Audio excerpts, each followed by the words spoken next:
Hello students, इस video के through हम लोग 12th के फिज़िक्स के चैप्टर 1 से जुड़े हुए कुछ इंपॉर्टेंट टॉपिक्स को डिस्कस करेंगे। सबसे पहले बात करते हैं इलेक्ट्रिक चार्ज की। तो ये क्या होता है? ये एक सिंपल इफ़ेक्ट है बॉडी पर डिफिशिएंसी ऑफ इलेक्ट्रॉन्स के कारण या एक्सेस ऑफ इलेक्ट्रॉन्स के कारण। अगर इलेक्ट्रॉन्स का एक्सेस है, ज़्यादा इलेक्ट्रॉन्स हैं तो निगेटिवली चार्ज्ड, अगर डिफिशिएंसी है, इलेक्ट्रॉन्स की कमी है तो पॉजिटिवली चार्ज्ड।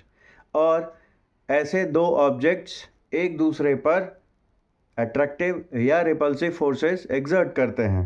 अगर दोनों ऑब्जेक्ट पे सेम पोलैरिटी के चार्जेस हैं तो रिपल्सिव, और अगर अपोजिट पोलैरिटी के चार्जेस हैं तो अट्रैक्टिव फोर्स। ये फोर्स हमें कैसे पता चलता है, कैसे कैलकुलेट करते हैं? Using Coulomb's law. Coulomb's law का फॉर्मूला क्या है? K Q1 Q2 by r square. यहाँ पे K है प्रोपोर्शनलिटी कांस्टेंट, जिसकी न्यूमेरिकल वैल्यू हम लोग 9 × 10⁹ लेते हैं, और Q1 Q2 दोनों चार्जेस का मैग्नीट्यूड हो गया, और R जो है वो इन चार्जेस के बीच का डिस्टेंस हो गया। ठीक, फोर्स का मैग्नीट्यूड कैलकुलेट करते समय पोलैरिटी कंसीडर नहीं करना है। पोलैरिटी का इस्तेमाल हम लोग फोर्स की डायरेक्शन पता करने के लिए करते हैं। कूलम्स लॉ में भी एक खास बात है, वेक्टर फॉर्म में ये बताता है कि इलेक्ट्रोस्टैटिक फोर्सेस न्यूटन के थर्ड लॉ ऑफ मोशन को फॉलो करती हैं। मींस दो चार्ज बॉडी जो एक दूसरे पे फोर्स लगाती हैं वो इक्वल मैग्नीट्यूड की होंगी बट अपोजिट डायरेक्शन में होंगी। अब बात करते हैं इलेक्ट्रिक फील्ड की। तो इलेक्ट्रिक फील्ड क्या होता है? Force per unit test charge. ठीक, क्या होता है electric field? Force per unit test charge.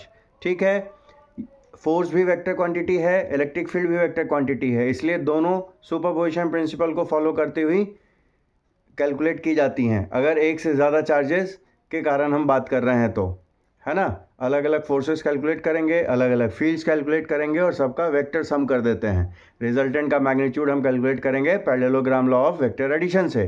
फिर बात करते हैं हम लोग इलेक्ट्रिक फ्लक्स की। इलेक्ट्रिक फ्लक्स क्या होता है? इलेक्ट्रिक फ्लक्स भी होता है पर इलेक्ट्रिक फील्ड ही, बट ये वो इलेक्ट्रिक फील्ड लाइन्स होती हैं जो किसी सरफेस से परपेंडिकुलरली पास करे।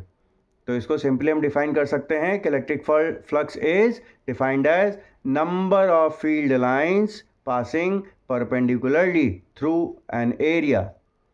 ठीक है, और लास्ट में गॉस लॉ आता है। गॉस लॉ कहता है कि किसी भी क्लोज सरफेस के थ्रू जो फ्लक्स होगा वो किसके बराबर होगा? वो बराबर होगा 1/ε0 इंटू इनक्लोज्ड चार्ज के, कि उस सरफेस ने अपने अंदर कितने चार्जेस इनक्लोज कर रखे हैं उसको बस मल्टीप्लाई कर देना है 1/ε0 से, या इनक्लोज चार्ज को डिवाइड कर देना है ε0 से। ठीक है, अब इसमें एक खास बात ध्यान रखनी है कि अगर क्लोज सरफेस के अंदर डाइपोल्स हैं तो चूंकि डाइपोल्स का नेट चार्ज 0 होता है, इसलिए एक डाइपोल हो, 4 डाइपोल हो, 10 डाइपोल हो, 14 डाइपोल हो या हज़ारों लाखों डाइपोल्स हो, नेट चार्ज इनक्लोज चूंकि 0 ही होगा, इसलिए इनके कारण कोई भी फ्लक्स, कोई भी फील्ड एग्जिस्ट नहीं करेगी। ठीक है, तो होप कि ये वीडियो हेल्पफुल हो बच्चों के शॉर्ट रिवीजन के लिए। फिर से जल्दी ही मिलते हैं कुछ नए टर्म्स, नए टॉपिक्स के साथ अगले वीडियो में। तब तक bye bye, best of luck.